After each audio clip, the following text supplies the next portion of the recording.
In diesem Video überlegen wir uns einmal, welche Programme du so als Grafikdesigner haben musst.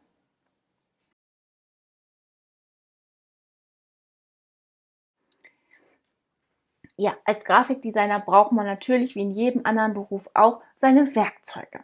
Und wann immer man Grafikdesign hört, verbindet man das eigentlich unmittelbar mit einem Set an Werkzeugen. Und das ist die Adobe Suite, ja, die Creative Suite.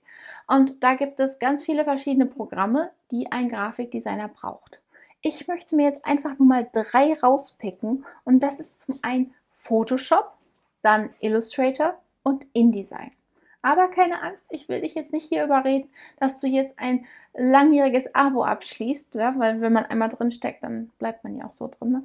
Ne? Ich habe auch noch eine Alternative für dich. Fangen wir erst einmal an mit der Bildbearbeitung.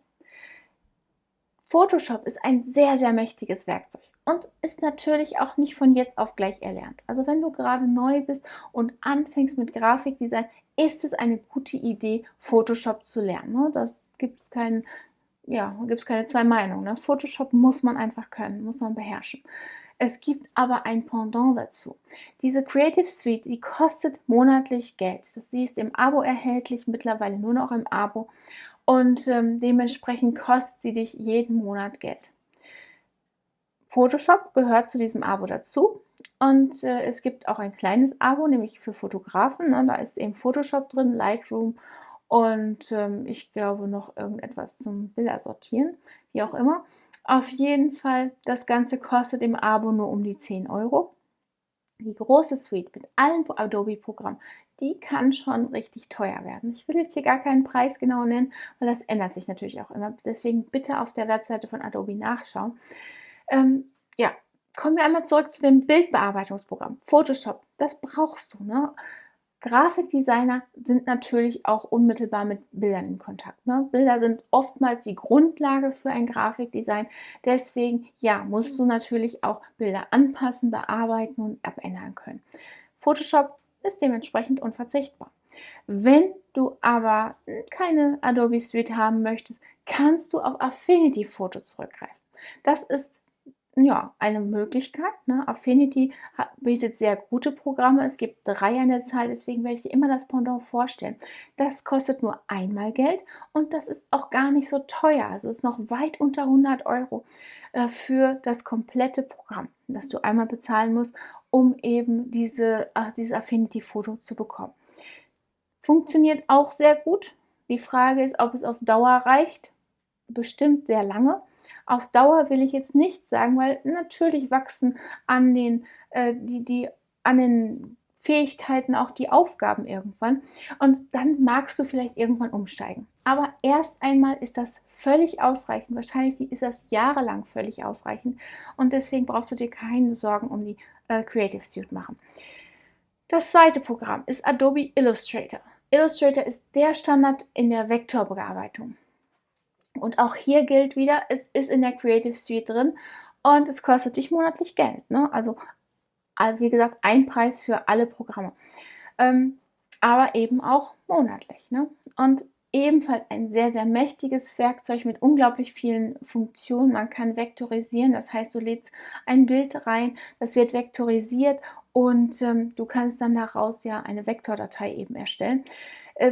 Das bieten die kleinen Geschwister in dem Fall leider noch nicht, aber heißt ja nicht, dass das nicht irgendwann als Update dazukommt. Und in dem Fall sind die kleinen Geschwister zum Beispiel Affinity Designer. Affinity Designer ist ebenfalls ein sehr gutes Vektorprogramm und auch hier gilt wieder, einmal bezahlt für immer deins, ja, also gar keine so schlechte Idee, sich dieses Programm zuzulegen und das erstmal zu lernen. Die Programme ähneln sich alle in der Handhabung, was ein weiterer Pluspunkt ist, nämlich auf diesem Grund kann man, wenn man eins erlernt hat, auch die anderen zum großen Teil bedienen. Ja. Deswegen eine Möglichkeit, ja, die Lernkurve möglichst flach zu halten in dem Fall. Und wenn du irgendwann mal umsteigst, wird das auch kein riesiger Schritt mehr sein. Das dritte Programm, was du brauchst, ist InDesign. InDesign ist für Desktop Publishing, das heißt, wenn du Magazine erstellen möchtest, Broschüren erstellen möchtest, dann kommt InDesign ins Spiel. Und das ist natürlich für einen Grafikdesigner auch ziemlich wichtig. Aber auch da gibt es wieder ein Programm von Serif aus dieser Affinity Suite und das nennt sich Publisher. Also Affinity Publisher, auch hier brauchst du nur einmal bezahlen. Und das Programm ist für immer deins. Du bekommst auch die Updates und kannst dementsprechend viele Jahre dein Programm nutzen. Und auch hier gilt wieder unter 100 € und es ist deins. Also wäre auch eine Alternative. Ich will dir nicht vorenthalten, dass es auch völlig kostenlose Programme gibt. Ja? Also für Photoshop gibt es zum Beispiel auch GIMP. Für Illustrator gibt es ebenfalls ein Vektorprogramm, was völlig kostenlos ist. Ich will das hier nur gar nicht erst nennen, weil es ist für einen Grafikdesigner keine Alternative. Es ist eine Möglichkeit, aber keine Alternative.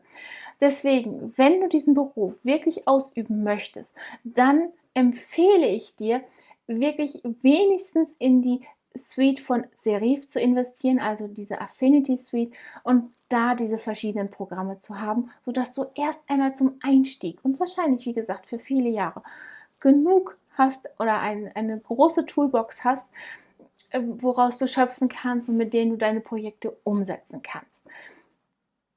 Kostenlose Programme wie GIMP zum Beispiel sind meiner Meinung nach keine gute Alternative. Du kannst natürlich in Windows Paint benutzen, aber ganz ehrlich, willst du diesen Beruf richtig ausüben? Wenn du einen Krankenwagen fährst, dann kaufst du dir ja auch keinen Bulli und schiebst ein Bett rein, ja?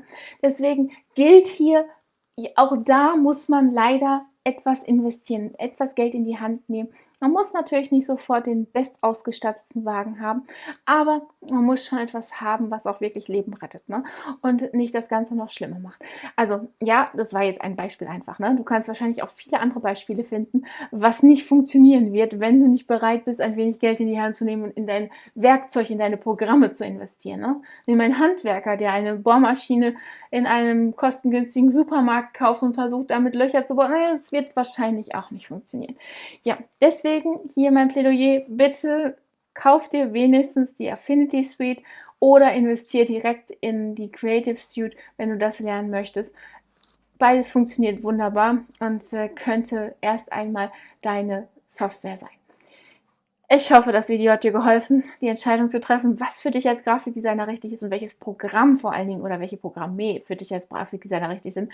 Und wenn dem so ist, dann freue ich mich darüber, wenn du unseren Kanal abonnierst, die kleine Glocke anklickst, damit du benachrichtigt wirst, wann immer wir ein neues Video posten, und vergiss nicht, auf den Like-Button zu klicken. Bis zum nächsten Mal. Tschüss.